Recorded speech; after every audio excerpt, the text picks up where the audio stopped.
For advisors considering their next phase or the next steps, how do you decipher or differentiate between, do I create my own succession plan like the way that you're doing, or do I sell out for the big number?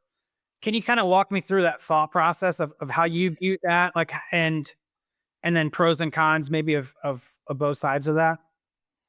Yeah, and again, from our real life experience, we've been approached by many firms to buy anywhere from a minority interest to a majority interest. Of course, they focus on the 68-year-old dude.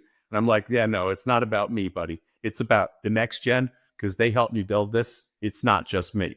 So the big number, if you will, it's attractive, it's appealing, but you can also get a pretty good number from your successors. So I don't feel the need to have to go out there and deal with a third party. And again, the key is in the valuation. Get that valuation done, know what it's worth, and know what you have to do to grow it.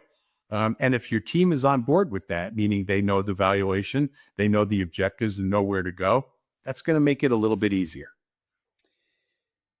So the difference or the delta between taking a big private equity check versus an internal succession plan, what have you seen out there, or maybe talking to some of your peers and trying to help them get to where you are? Yeah, I mean, again, it's what's in the head of that sole owner. You know, is he out to maximize his wealth, or is he out to help build wealth and create careers for the people that helped he or her get to point B? I'm of the latter. You know, I want to make sure the next guys do better than I did.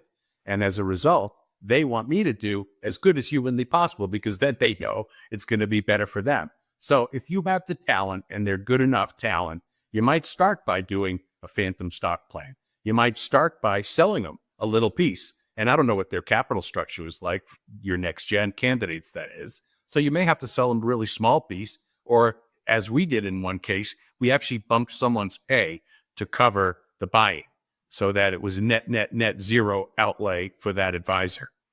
So I would consider those. And then the last thing, you know, just because the advisor decides maybe to take a big check and sell 100% doesn't automatically cast that person as a bad guy. Because guess what? Buyers want your clients and your revenue, but they need people to serve it. So you're going to get a second bite at the apple, staff person. You're going to have a new boss, and that new boss is either going to like you or not like you. Maybe you should also do that kind of experience transformer exercise and look back at, well, what didn't work with the last firm? Why didn't I cash in on equity? What might I do differently with these new owners in order to position myself to benefit from the growth and what I can bring to the practice? And don't be shy. Ask the new owners about that. So again, your boss isn't a bad guy if he takes the check. Make Right. sure that that's clear.